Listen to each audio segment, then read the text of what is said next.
तो वेरिएबल्स देख रहे हो, तो कुछ नाम लिखे हैं वेरिएबल्स के यहाँ। एक है इंटरवल वेरिएबल, एक रेशियो वेरिएबल, एक फिर लिखा है नॉमिनल, एक ऑर्डिनल। तो इनको थोड़ा सा समझ लो, इन पे सवाल आ जाता है। देखो इंटरवल वेरिएबल कह रहे हैं जैसे फ़ारेनहाइट स्केल होता है, where zero is an additional point of measurement having absolute zero but number exist below this. नहीं समझ में आया? तो देख लेते हैं।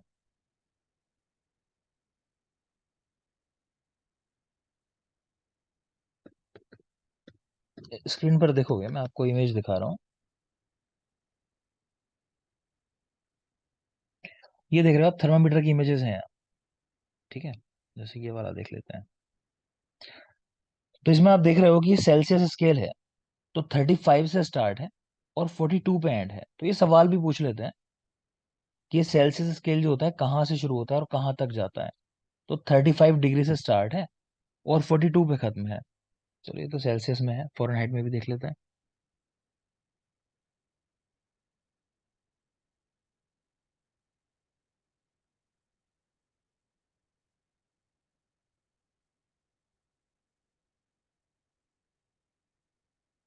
एक मिनट बेटा।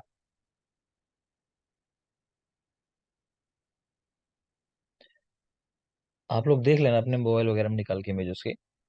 इसमें क्योंकि सर्च करना पड़ेगा, देखना पड़ेगा। मैं आपको अगर दोनों स्केल का बताऊं तो सेल्सियस स्केल होता है 35 से 42।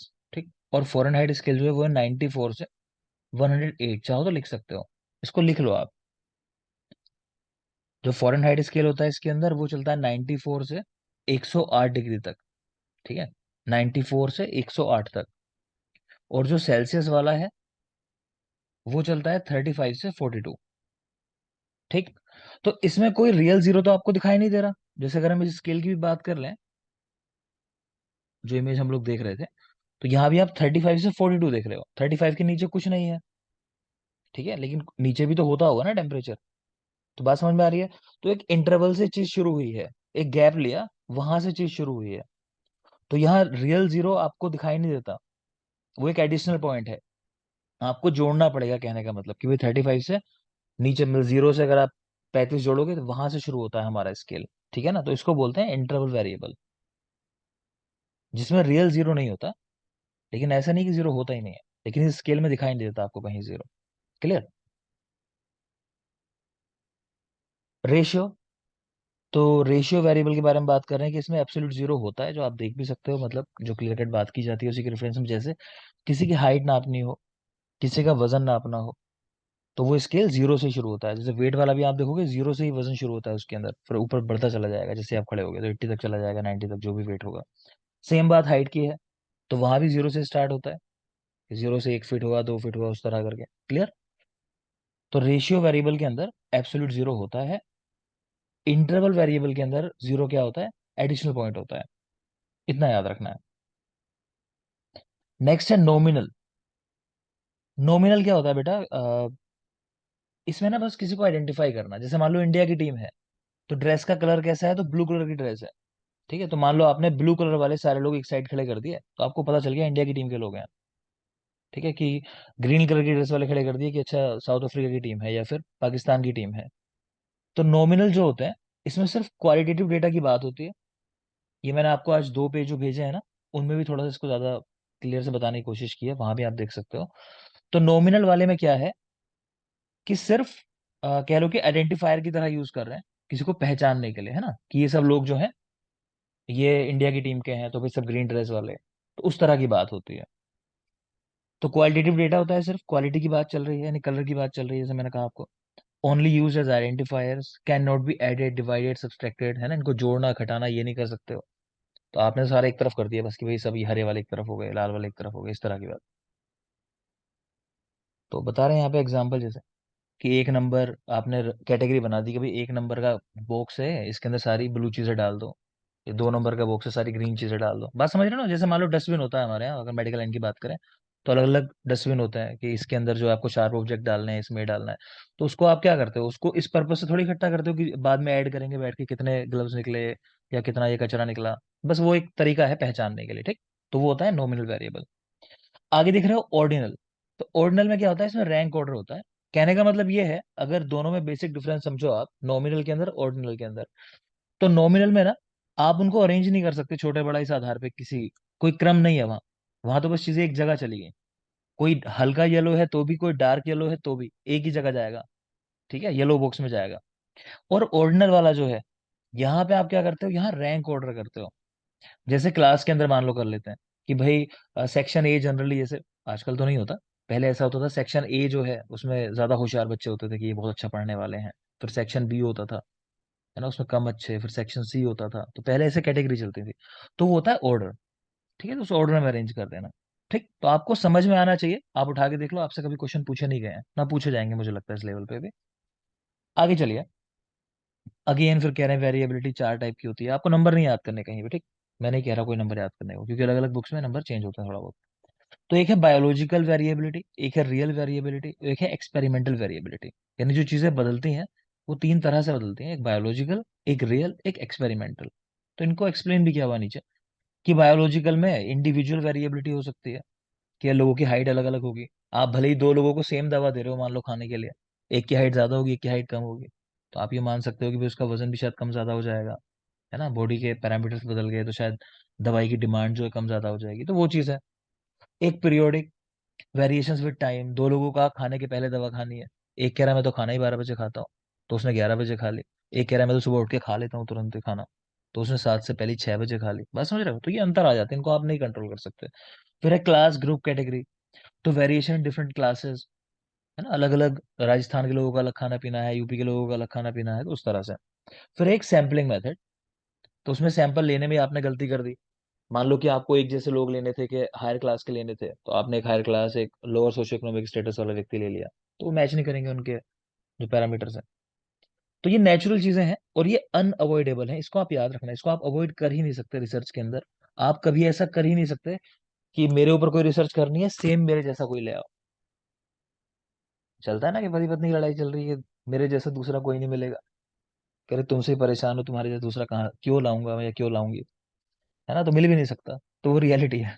ठीक है ना, तो ये नेचुरल है, अनअवॉइडेबल है। नेक्स्ट देखोगे रियल, तो when differences are more than universal pattern. ये है सच में जो गड़बड़ की है आपने, मतलब सैंपल लेते समय कह रहे हैं कि जब डिफरेंसेस जो है ना वो ज्यादा मिले यूनिवर्सल पैटर्न से। क्या आप जानते हो कि इतना तो मिल जाता है, चलो तो नॉर्मल बात है, लेकिन उससे ज्यादा मिल रहे हैं वेरिएशन। जैसे कह रहे हैं कि smoking is a cause of cancer, एक स्टेटमेंट दिया। तो देखो, ऐसा नहीं है कि जो स्मोक करता है वो मर जाता है। मेरी बात समझ रहे हो। कुछ लोग हाँ जरूर उनको ये चीज हो जाती है कि स्मोकिंग की वजह से कैंसर हुआ मान लो, या फिर सीओपीडी हुआ, या कुछ भी मान लो, तो डेथ हो गई। लेकिन जितने लोग स्मोक करते हैं दुनिया में, क्या सब मर जाते हैं स्मोकिंग करने से? नहीं। ठीक है, तो ये रियल गड़बड़ है। आपने एक स्टेटमेंट कहीं जाके दे दिया कि अरे भाई इंडिया में इतने लोग मर जाएंगे अब, क्योंकि आज ही पता चला है कि 10 करोड़ लोग जो हैं वो बीड़ी पी रहे हैं, तो 10 करोड़ तो गए हैं। तो ऐसा नहीं है ना, उनमें से कुछ लोग मर जाएंगे, तो आपका स्टेटमेंट गलत हो गया। तो आपने रियल गलती कर दी यहाँ पे, बात समझ में आ रही है? तो ये रियल वेरिएबिलिटी है। आगे देखो, एक्सपेरिमेंटल, तो इसमें गलतियां होती हैं, कह रहे हैं ये भी 3 टाइप की है। एक है ऑब्जर्वर एरर। ठीक, जो आप हो ऑब्जर्व करने वाली चीजें, आपने कुछ गलतियां कर दी। जैसे एक है सब्जेक्टिव, एक है ऑब्जेक्टिव। सब्जेक्टिव में कह रहे हैं as embracing embracing questions not answer. अच्छा, तो कुछ क्वेश्चन ऐसे हैं जिनको सुन के सामने वाला जो है वो शर्मा जाता है। मतलब आपने जैसे पूछा, कोई सवाल पूछा, आपने पूछा कि भाई आप अपने घर को क्लीन रखते हो, अभी मैं आप सबसे पूछ लूं जो हॉस्टल में रह रहे हो, तो इतने लोगों के सामने हर कोई कह देगा हाँ हाँ हम तो साफ सफाई में रहते हैं। लेकिन क्या रियल करते होगे सफाई? तो नहीं करते होगे। ठीक, तो ये क्वेश्चन कैसे होते हैं? तो सामने वाले जो है शर्मा जाता है इनके जवाब देने में, तो एक तो ये गड़बड़ होती है। एक है कुछ ऑब्जेक्टिव क्राइटेरिया है, जैसे मेजरिंग बीपी। तो आप देख लो, बीपी बहुत लोग गलत लेते हैं। हम तो अपने यहाँ देखते थे कि सर जानबूझ के किसी ऐसे को पकड़ते थे जिसको पता होता नहीं बता पाएगा, और उसको एक बात मालूम थी कि 120/80 कहना है ना, तो कई लोग तो फंस जाते थे, वो एग्जैक्ट बोल दिया करते थे, उन्होंने पढ़ लिया होता था कि 120 और 80, एकदम फिक्स वैल्यू बोल दिया करते थे, लगाया चाहे कुछ भी है बीपी सामने वाले का ये। तो कह रहे हैं कि ये गड़बड़ हो जाती है कि बीपी नापने में। खासकर आप जो लोग आज वो यूज करते हो ना, इलेक्ट्रॉनिक वाला बीपी एपरेटस, तो उसमें तो पहली रीडिंग गलत ही आती है। तो इसलिए एक रूल है बीपी लेने का। क्या रूल होता है? कि आप कम से कम 2 रीडिंग लेते हो। ठीक है, अगर नॉर्मल स्फिगो मैनोमीटर से ले रहे हो तब भी 2 रीडिंग लो, उनका एवरेज जो होता है वो करेक्ट माना जाता है। और ये डिजिटल वाला तो छोड़ ही दो, फर्स्ट रीडिंग इसकी नापो ही मत, वो गलती आती है। ठीक है ना। आगे देखिए, इंस्ट्रूमेंटल एरर, तो आपकी मशीन में ही डिफेक्ट है, आपने जीरो करेक्ट सेट नहीं किया था, उसमें करना पड़ता है मैनुअली, है ना, तो जीरो कई बार सेट नहीं होता है, तो उस वजह से कुछ गड़बड़ हो गई। वो कई बार सैम्पलिंग एरर हो गई कि आपने सैंपल सही तरीके से नहीं लिया। मेरी बात फिर समझ लेना, आपसे डायरेक्ट कोई सवाल इस तरह नहीं आएगा। ये चीजें मैं क्यों पढ़ा रहा हूँ आपको, इसलिए पढ़ा रहा हूँ बेटा, कभी क्वेश्चन अगर आ जाए, क्योंकि ये सारे सवाल ऐसे हैं, सिर्फ आपने मतलब समझ लिया उसका, क्योंकि नाम में ही आंसर छिपा हुआ है, तो आप आंसर निकाल लोगे। अगर कभी पढ़ा ही नहीं होगा, तो फिर हो जाएगी जीरो वाली बात कि हमें नहीं आता। ठीक है, मैं इसलिए सिर्फ इसको पढ़ा रहा हूँ, आपको बैठ के रटना नहीं है। समझते चलो, ये समझने वाली चीज है बस, कि कभी आ जाए वो शब्द सामने, तो आप निकाल सको आंसर, अच्छा ये होगा, ये रटना नहीं है। ठीक है। नेक्स्ट देखोगे, मेजर्स ऑफ वेरिएबिलिटी, कैसे कैसे नापते हैं कि भाई वेरिएशन क्या क्या है। तो कह रहे हैं एक रेंज होती है एक चीज, ठीक है, कि रेंज में क्या है कि लोगों का बीपी, जैसे मतलब मैंने कहा अभी कि 120, तो ऐसा नहीं सबका 120 होगा, तो उसकी एक रेंज होती है, कि हम लोग कह देते हैं अच्छा भाई आपका बीपी जो है ये अराउंड 100 से लेके मान लो कि 139 तक है, तो नॉर्मल है। उसके बाद हम मान लेते हैं कि आप रिस्क पे हो, है ना, फिर कहीं कहेंगे 160 पे जाके कि आप बीपी बढ़ा हुआ है, तो कह रहे हैं ऐसा नहीं कह देना चाहिए किसी को बीपी तुम्हारा बढ़ा हुआ है। तो एक रेंज मिलेगी, उस रेंज में सब ठीक ही है। एक इंटर क्वार्टाइल रेंज होती है। ठीक है, तो जैसे आउट ऑफ 100 आप ऐसे Q1 Q2 Q3 अगर डिसाइड करो, तो एक आएगा 25% पे, एक आएगा 50% पे, एक आएगा 75% पे। बात समझ में आ रही है। तो ये इंटर क्वार्टाइल रेंज होती है। तो एक 100 के आप मतलब तीन क्वार्टर कर सकते हो, 1 2 3 4, तो 100 पे आ जाएगा। Q3 तक की बात करते हैं यहाँ पे, रटना नहीं है अगेन। फिर देखोगे मीन डेविएशन, ये मैं पूरा पढ़ाऊंगा टॉपिक आपको, तो यहाँ बात ही नहीं कर रहे। मीन क्या होता है अलग अलग पढ़ेंगे अभी हम आगे। एक स्टैंडर्ड डेविएशन होता है, नाम जान लो बस, मतलब समझ लो मैं क्या बता रहा हूँ। एक होता है बेटा स्टैंडर्ड डेविएशन, एक होता है कोएफिशिएंट ऑफ वेरिएशन, सीवी। ठीक। दोनों क्या बताते हैं, आगे चल के मैं आपको एवरेज पढ़ाऊंगा। एवरेज क्या है, तो एवरेज ये है कि मान लो आज के टाइम में मार्केट में कोई चीज बिक रही है, और उसकी एवरेज, ये हम चलो एग्जाम से उदाहरण ले लेते हैं आपका, कि आपके एग्जाम में ना 300 मार्क्स जिसके आ जाते हैं वो लगभग सिलेक्शन पा जाता है। तो 300 नंबर का एवरेज है, कि 300 मार्क्स आए आपके एआईए पीजीटी में, तो आप सेलेक्ट हो जाते हो। लेकिन कई बार ऐसा भी होता है, कोई कोई बच्चा मिलता है कि अरे इसके तो 270 मार्क्स थे, सेलेक्ट हो गया, है ना। कोई ऐसा भी होगा जो टॉपर होगा, उसके बहुत ज्यादा मार्क्स हैं, उसके 383 मार्क्स आ गए, ठीक है, तो वो भी सिलेक्शन ले गया। तो जो एवरेज है हमारा कि 300, ठीक है, तो इससे कुछ ज्यादा वाले भी होंगे, कुछ कम वाले भी होंगे। तो वो जो ज्यादा या कम है, उसको हम बोल देते हैं डेविएशन, कि एवरेज से इतना डेविएट कर रहा है इनका रिजल्ट जो है। बात समझ में आ रही है। तो आपको जब कभी एक एवरेज कह लो अपना एक आइडिया बनाना है, तो आप इस 300 को लेके चलोगे। आप ये नहीं कहोगे लोगों से कि 383 नंबर आने चाहिए तो तुम्हारा सिलेक्शन हो जाएगा, या ये नहीं कहोगे कि तुम्हारे 270 मार्क्स आ जाएं या 240 मार्क्स आ जाए सिलेक्शन हो जाएगा, ऐसा नहीं कहोगे ना। आप किसको कहोगे, 300 नंबर को लेके चलोगे कि 300 नंबर लाने हैं। ठीक। फिर हम ऐसी बात कर लेते हैं, इससे प्लस माइनस हम ऐसा कर देते हैं, +30 या 40, -30 40, चलो उतने में सिलेक्शन तुम्हारा हो जाएगा। बात समझ में आ रही है। तो वो चीज होती है बेटा एवरेज। एवरेज से वैल्यूज जो दूर हैं जिन लोगों के रिजल्ट, उनको बोल देते हैं डेविएशन। इसी डेविएशन को नापने की एक और चीज है, कोएफिशिएंट ऑफ वेरिएशन। वो मेनली कहाँ काम में आता है, ये मेनली काम में आता है कंपेयर करने में। ठीक है, ये कंपैरिजन को बताता है, कि जैसे दो लोगों के रिजल्ट है मान लो, ठीक है, या दो लोग मान लो सब्जी बेच रहे हैं मार्केट बैठ के, कि 20 रुपए किलो आलू मिल रहा है, एक दे रहा है 40 रुपए किलो, एक दे रहा है 30 रुपए किलो, तो आपने कहा भाई एक का डेविएशन जो है 20 रुपए का है, मार्केट एवरेज वैल्यू से, एक का 10 रुपए का है। तो एक काम करो, ये 10 वाला ज्यादा अच्छा है हमारे लिए, कि कम पैसे लगेंगे, तो इससे ले लो। ठीक है।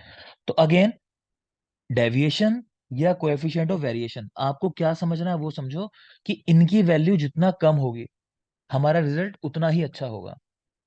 बात समझ में आ रही है, क्योंकि डेविएशन है एवरेज से, तो हम ये चाहते हैं कि वैल्यू कम से कम हो। हमारे लिए अच्छे रिजल्ट वो है कि हमारे मीन के आसपास सारे रिजल्ट रहे, हमारे एवरेज के पास रहे सारे रिजल्ट। क्लियर। किसी को कोई डाउट है इसको समझने में अब तक जो समझाया मैंने, बता देना, यहाँ समझने वाली चीजें सारी हैं बेटा, हो सकता है ना समझ में आए किसी को। ठीक है, आगे आ जाओ, प्रोबेबिलिटी। ठीक है, तो प्रोबेबिलिटी क्या है बेसिक, पहले तो वो समझो। तो प्रोबेबिलिटी का मतलब होता है कि कोई चीज होने की संभावना, अगर सिंपल सी बात कहूं मैं। ठीक है, तो कोई चीज होने की संभावना, जैसे आपने एक सिक्का उछाला मान लो, जिसमें एक तरफ हेड है एक तरफ टेल है, तो कितने परसेंट संभावना है हेड आने की टेल आने की, बोलो। 50%। मुस्कान आवाज नहीं आ रही तुम्हारी, और कोई जरा बोलो। 50 सर, 50%। ठीक है। मुस्कान की वॉइस नहीं आ रही, ठीक है, तो फिर 50% जो है एवरेज है, ठीक, मतलब प्रोबेबिलिटी है। अच्छा, अब इस बार हेड आ गया, अब दूसरी बार सिक्के को उछालो, तो अब क्या प्रोबेबिलिटी है हेड और टेल आने की? 50। 50%। ये बात क्लियर है ना? हाँ, तो लाइफ में कभी भी ऐसा रिस्क नहीं लेना है कि, वो देखिए ना स्क्विड गेम, तो उसमें होता है कि अगर ये साइड आई तो तुम जीत गए, ये साइड आई तो मैं जीत गया, तो वो हिसाब लगाता रहता है, अच्छा ये साइड आ गई वो जीत चुका, अब के तो पक्का मेरे नंबर आना है ना, वो थप्पड़ लगाने का गेम होता है कि जो हारेगा थप्पड़ उसको लगेगा। तो वो ही पिटता रहता है पूरे गेम के अंदर, क्योंकि वो ये मान के चलता है कि एक बार तो आ चुका ये साइड, अब तो दूसरी बार मेरा नंबर है। तो ऐसा होता नहीं कभी भी, है ना, तो प्रोबेबिलिटी हर बार उतनी ही हो जाती है जितनी पहले थी। क्लियर? आपके लेवल पे यहां से भी सवाल पूछा नहीं जाता। मैं एक बेसिक सा रूल बता रहा हूँ, वो समझ लो बस, कभी सवाल अगर आ जाए तो निकल जाए आपका आंसर, ठीक है? तो हम ये मान लेते हैं कि कोई चीज, एक वैल्यू है 1, ठीक, वो मान लो मैंने सिक्का उछाला, एक बार उछालना है सिक्का मुझे, ठीक, और मैं चाहता हूं कि हेड आ जाए, मैं चाहता हूं कि हेड आ जाए, ठीक है? तो हेड आने की संभावना मान लो P, और ना आने की संभावना, मतलब जब टेल आया होगा कहने का मतलब, वो हो गई Q। तो ये दोनों बराबर किसके होंगे? 1 के, क्योंकि मैक्सिमम तो एक ही चीज आएगी ना। मेरी बात समझ रहे हो? ये क्या है कि टोटल कितनी बार वो चीज कर रहे हो, तो आप एक ही बार सिक्का उछाल रहे हो, ठीक है? और ये जो है प्रोबेबिलिटी है, मतलब आएगा, या तो ये आएगा P, या Q, मतलब टेल आ जाएगा। अब इसको और इजी करता हूँ समझने के लिए। अब मैंने कहा कि मैं चाह रहा था कि हेड आ जाए, ठीक है, तो मतलब P को मैं ब्रैकेट में H लिख देता हूँ आपके समझाने के लिए, कि हेड आ जाए। और Q मतलब टेल, अगर हेड नहीं आएगा तो टेल आया होगा, शोले तो है नहीं कि सिक्का खड़ा हो जाएगा, या तो हेड आएगा या टेल आएगा, ठीक। तो HT1। तो हेड जो है, मान लो ये नहीं आया, ठीक है, तो यहाँ क्या वैल्यू हो जाएगी? P की वैल्यू 0 हो जाएगी हमारी, क्योंकि हेड नहीं आया। यानी कि टेल आया होगा, टेल की वैल्यू कितनी हो जाएगी? 1 हो जाएगी, क्योंकि आ गया टेल तो एक बार, इक्वल्स टू 1। अब मेरी बात क्लियर हुई क्यों मैंने लिखा? तो right hand side equals to left hand side, इति सिद्धम, ठीक है, यही करना होता है। तो बस ये बेसिक सा रूल ध्यान रखना, क्योंकि एग्जाम में कभी आपको ऐसे देगा कि जो मैक्सिमम इवेंट्स है, मान लो वो दे देगा कोई चीज कि मैक्सिमम इवेंट, मान लो कि 50 बार सिक्का उछाला, ऐसा दे देगा मैक्सिमम। वो एक की जगह 50 वैल्यू दे दी उसने कि 50 बार उछाला है, और 40 बार मान लो कि टेल आया, ठीक है, 40 बार टेल आया, तो हेड आने की संभावना कितनी है, मान लो ऐसा क्वेश्चन दे दे, तो आप निकाल लेना 50 - 40, अब जो बचा 10। बात समझ गए ना? जब वैल्यूज ऐड कर दो तो बहुत सिंपल सी बात है, मैं ज्यादा डिटेल में नहीं जा रहा क्योंकि आपसे पूछा नहीं जाएगा ये भी। तो अब देख लो एक बार जरा क्या लिखा हुआ है यहाँ। तो कह रहे हैं प्रोबेबिलिटी यानी chance of occurrence. If 1 is chance of occurrence, P is successful event, Q is unsuccessful event, then P plus Q equals to 1, ठीक है? If n is number of maximum efforts or events, then probability equals to P by n। अब ये क्या कह रहे हैं, एक और तरीका है प्रोबेबिलिटी निकालने का ये, कि टोटल कितनी बार आपने ट्राई किया, कि 10 बार ट्राई किया, ठीक है, और आप चाह रहे हो कि हेड कितनी बार आ जाएगा, तो P की वैल्यू आपने निकाल ली, तो P रख दो यहाँ पे, जो भी वैल्यू आई होगी P की, तो आप वो आंसर निकालोगे, समझ गए ना? इसमें से इतना, मतलब कितने में से कितना आ रहा है, तो वो सिंपल सी बात है, प्रोबेबिलिटी P बाय n, ठीक। n क्या है? मैक्सिमम नंबर ऑफ अटेम्प्ट, जो भी आपने अटेम्प्ट किए टोटल नंबर, वो सारे। यहाँ कुछ शब्द लिखे हैं, इनको देख लेते हैं। चलो, इवेंट क्या होता है कि टोटल कितने आउटकम हुए, मतलब कितनी बार टोटल ट्राई किया आपने। एग्जॉस्टिव इवेंट क्या होते हैं? Total number of possible outcomes, उनको बोलते हैं exhaustive events. Mutually exclusive event, ये शब्द जान लेना, इसका मतलब होता है कि एक इवेंट अगर हो जाए तो दूसरे के होने की संभावना खत्म हो जाए। जैसे उदाहरण दिया आपको हेड टेल वाला, कि अगर हेड आ गया तो अब टेल नहीं आ सकता। बात समझ में आ रही है ना? एक ही बार उछाला, अगर हेड आ गया तो टेल नहीं आएगा ना, तो अगर एक इवेंट हो जाए तो दूसरे के होने की संभावना 0 हो जाए, तो उनको बोलते हैं म्यूचुअली एक्सक्लूसिव इवेंट। क्लियर? मैं नहीं पढ़ रहा है क्या लिखा हुआ है, मैं आपको वो बता रहा हूँ, मेन जो सार है वो समझ लो आप, यहाँ क्या लिखा है वो छोड़ो। इंडिपेंडेंट इवेंट है कि उनसे फर्क नहीं पड़ता। मान लो मैं बोलूँ कि मंजीता जो है एग्जाम के लिए 15 घंटा पढ़ाई करती है, तो बताओ मुस्कान का सिलेक्शन होगा या नहीं होगा। तो इन दोनों बातों में कोई मतलब नहीं है इनका। ठीक। तो ये होते हैं इंडिपेंडेंट इवेंट जिनका एक दूसरे पे कोई फर्क नहीं पड़ रहा। एक होता है बेटा ओड्स, ये आपको जानना चाहिए, ये आता है एग्जाम में। एक ओड्स और एक जो ऊपर आपको बताया म्यूचुअली एक्सक्लूसिव इवेंट, ये दोनों चीज जरूरी है, इन दोनों को आपको जानना चाहिए। तो ओड्स क्या होते हैं? If getting a result is 5 times as likely to occur, odds is 5 to 1। मतलब क्या है? मतलब ये है कि आपने कहा कि अगर मैं सिक्का ना ये पांच अगर उछालूं मैं, तो ना 5 बार रिजल्ट जो मैं चाहता हूँ वही आएगा। सिर्फ एक बार ऐसा होगा कि ना आए, मतलब 6 बार उछाला मान लो मैंने, ठीक है, कि 6 में से 5 बार वही रिजल्ट आएगा जो मैं चाहता हूँ। तो 5 बार सक्सेसफुल हो गए, मतलब आप एक बार सिर्फ हारोगे। ठीक है। तो जो आपके सक्सेसफुल होने का रेट है उसके रेफरेंस में बोलते हैं। तो 5 to 1, मतलब हारे एक बार जीते 5 बार। बात समझ रहे हो? तो जितनी बार बोले कि इतनी बार ये इवेंट हो रहा है इतनी बार नहीं हो रहा, तो आपको उसी रेशियो में बोल देना है। तो यहाँ क्या हुआ 5 to 1, कि 5 टाइम हो रही है आपकी चीज जो आप चाह रहे हो, एक बार नहीं हो रही है। क्लियर है? तो ये कहलाता है ओड। तो ओड कितना है आपको दे देगा एग्जाम में, कि एक व्यक्ति सिक्का उछालता है और उसका 5 बार हेड आता है, एक बार टेल आता है। तो यहाँ हेड के लिए ओड्स बताओ, हेड का ओड कितना है। तो हेड का ओड कितना हो गया? 5 to 1। ठीक है। ठीक है। आगे चलेंगे। Types of probability, subjective, relative और प्रायोरी, 3 तरह की है। मैं बार बार ये बात कह रहा हूं कि आपसे एग्जाम में पूछी नहीं जाती है, तो बहुत ज्यादा लोड मत लेना इसका भी। मैं कोशिश कर रहा हूँ कि समझा दूं, जिसको इंटरेस्ट होगा तो वो समझ लेगा इसको, जिसको नहीं है तो आप बेसिक जिनको कह रहा हूँ जरूरी चीज है उनको जान लेना, उतना ही जरूरी है। तो टाइप्स ऑफ प्रोबेबिलिटी तो कह रहे हैं सब्जेक्टिव, रिलेटिव और प्रायोरी। तो सब्जेक्टिव क्या होती है? तो पर्सनल बिलीफ, कि मैं तो ये मानता हूँ कि जैसे ही कुछ गलत होगा तो भगवान आ जाएंगे मुझे बचा लेंगे। अब ये पर्सन टू पर्सन वेरी करती है ये चीज, है ना। कोई तो नहीं मानता, कोई कह रहा है मैं तो मानता ही नहीं भगवान को, तो उसके नहीं आएंगे। ठीक है। तो ये हो गया सब्जेक्टिव, किसी चीज के होने की संभावना। एक होती है बेटा रिलेटिव, ये होती है बेस्ड ऑन फैक्ट्स। जैसे अगर मैंने कहा कि भाई मैं जिस किसी पेशेंट को सफेद दाग हो, मैं ठीक कर दूंगा उसको, है ना। तो मैं क्यों कह रहा हूँ कि मैंने स्टडी की होगी, मैंने देखा होगा कि हाँ मैं ठीक कर लेता हूँ। तो वो मेरा पर्सनल एक्सपीरियंस है, ये फैक्ट्स के ऊपर डिपेंड करता है। मैंने रिसर्च किया, मान लो मुझे पता है कि हाँ मैं इसको ठीक कर लूंगा। ठीक है। तो सर्जरीज में जैसे आप पढ़ते हो ना कि अरे सर्जरी कैसी है, डॉक्टर कहता है, सुनाओ चलो सुना देता हूँ, कि डॉक्टर जो है सर्जरी करने जाता है और बोलता है कि ये सर्जरी बड़ी मुश्किल है ना, कि कोई एक ही पेशेंट बचता है लाखों में इस सर्जरी के बाद, है ना। तो डॉक्टर अंदर चला जाता है सर्जरी करने, कहते हैं भाई करना तो है, रिस्क तो लेना ही है। डॉक्टर अंदर चला जाता है और फिर अंदर से बाहर आता है, तो उसके साथ वाले पूछते हैं कि क्या हुआ सर, बचा लिया? तो इशारा करता है रुकने का, सीधा चला जाता है, सामने मंदिर होता है। तो वहां जा कहता है माँ भेंट स्वीकार करो। ठीक है। तो ये क्या है कि इसका मतलब है बचा नहीं। क्लियर? तो ये क्या है, ये एक्सपीरियंस ने उसके बताया कि भाई लाख में से कोई एक बचता है, वो एक नहीं बचा। ठीक, वो यानी वो लाख, वो एक नहीं था वो वाला जो बचना था, वो कोई और होगा। तो ये क्या होता है, ये बेस्ड ऑन फैक्ट्स, ये डॉक्टर अपने फैक्ट बताता है। अगला देखो प्रायोरी।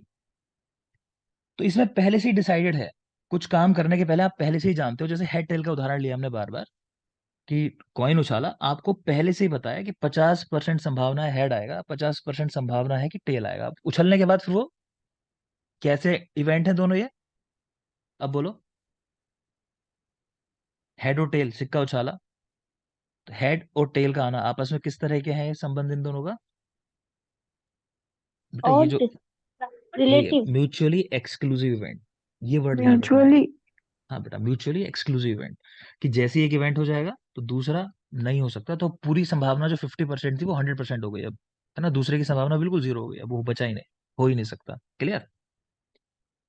ठीक, कुछ इनके लॉ होते हैं प्रोबेबिलिटी निकालने के, तो वो भी देख लेते हैं चलो। नाम ध्यान कर लेना एटलीस्ट, भले ही पूरा पढ़ना मत इनको। तो एक है एडिशन लॉ ऑफ प्रोबेबिलिटी, एक है मल्टीप्लीकेशन लॉ ऑफ प्रोबेबिलिटी। मैं हल्का सा बता दूंगा आपको, कि किसी का मन हो समझने का समझ ले।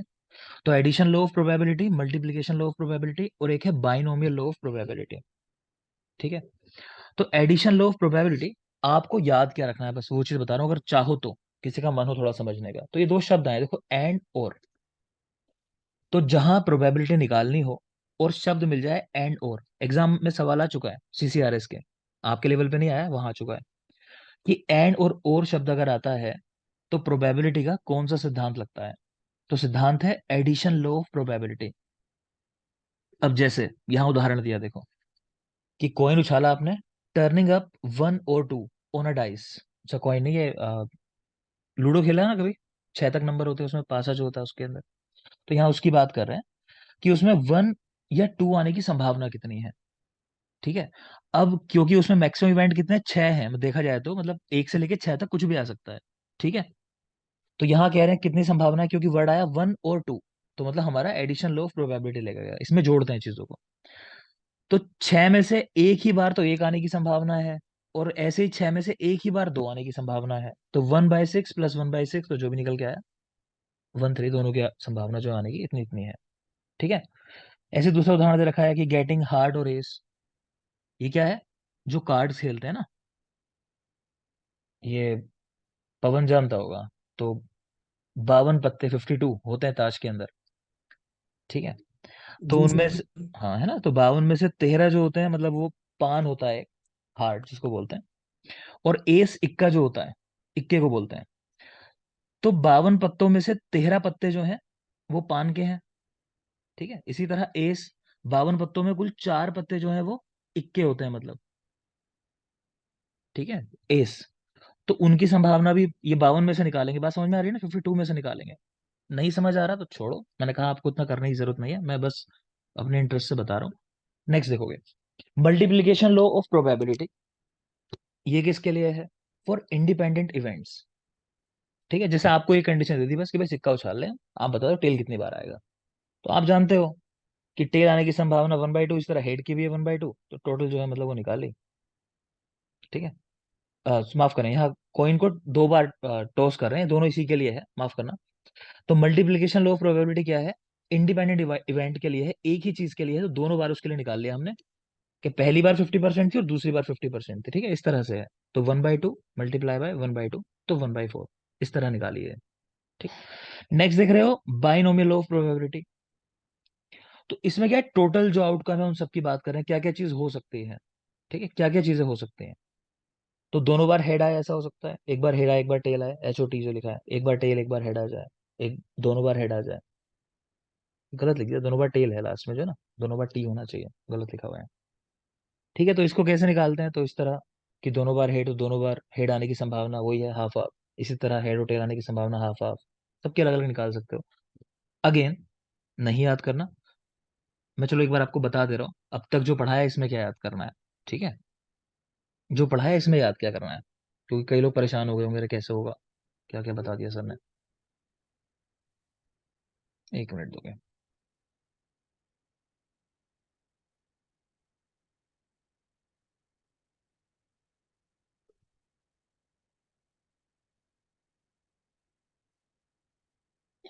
ठीक है बेटा, देखो एक तो आपको पता होना चाहिए कि रेशियो और ये नॉमिनल, बल्कि शुरुआत से देख लो इसको, इंटरवल वेरिएबल क्या है, कि जहां पे वर्ड याद रखना है, जीरो इज एडिशनल पॉइंट। ठीक, जीरो इज एडिशनल पॉइंट। और जो स्केल आपको लिखवाया ना, कहाँ से कहाँ तक होता है वो भी याद होना चाहिए, 35 से 42 वाली बात जो लिखवाई वो भी याद होनी चाहिए। ठीक, इंटरवल वेरिएबल।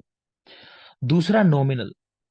तो नॉमिनल डेटा जो होता है क्वालिटेटिव डेटा होता है, इतना याद रखोगे, क्वालिटेटिव डेटा होता है। ठीक है। और कैसे यूज होता है, एज आइडेंटिफायर, सिर्फ पहचानने के लिए है नॉमिनल। ऑर्डिनल, तो इसमें ऑर्डर में अरेंज कर देते हैं चीजों को, रैंक में अरेंज कर देते हैं। नेक्स्ट आती है वेरिएबिलिटी। ठीक है। तो इतना याद रखोगे कि बायोलॉजिकल वेरिएबिलिटी जो है ना, पर्सन टू पर्सन, वो नेचुरल है, अनअवॉइडेबल है। ये आपको याद रखना है, जो बायोलॉजिकल वेरिएबिलिटी है, पर्सन टू पर्सन जो चीजें चेंज होती हैं, वो नेचुरल है और अनअवॉइडेबल है। ठीक है। फिर एक्सपेरिमेंटल में कुछ नहीं है, मेजर्स ऑफ वेरिएबिलिटी कोई नहीं पूछने वाला आपसे कहीं भी कुछ। ये दोनों आप जान गए, स्टैंडर्ड डेविएशन हो चाहे कोएफिशिएंट ऑफ वेरिएशन हो, ये क्या बताता है कि एवरेज से हमारा डेटा कितना दूर है ना, एवरेज से डेविएशन है ये। स्टैंडर्ड डेविएशन हो चाहे कोएफिशिएंट ऑफ वेरिएशन हो, यहाँ कुछ और याद नहीं करना इसमें। नेक्स्ट बात आ जाएगी प्रोबेबिलिटी की। तो प्रोबेबिलिटी क्या है, तो चांस ऑफ अकरेंस एक तो ये याद रखोगे, P plus Q equals to one. एक याद रख लेना प्रोबेबिलिटी, पी बाय एन। ये दोनों फॉर्मूले याद रख लेना। म्यूचुअली एक्सक्लूसिव इवेंट क्या होता है? कि जब एक इवेंट हो दूसरे के होने की संभावना खत्म हो जाए, कि जैसे ही मेरा सिलेक्शन हुआ एआईपीजीटी में, तो अब मेरे सिलेक्शन ना होने की संभावना खत्म हो गई क्योंकि मैं हो चुका सिलेक्ट। बस समझ में आ रही है? तो ये चीज है म्यूचुअली एक्सक्लूसिव इवेंट। एक इवेंट हुआ तो दूसरे के होने की संभावना पूरी तरह खत्म हो गई है वो। ओड्स क्या होते हैं? ओड्स होते हैं हमारे successful events in comparison to unsuccessful events.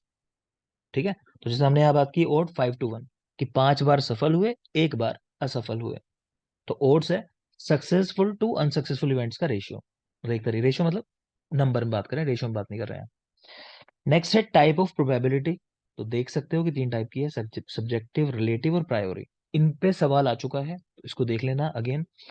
तो सब्जेक्टिव क्या है? Personal belief. रिलेटिव क्या है? Based on facts. ठीक है? और प्रायोरी क्या है?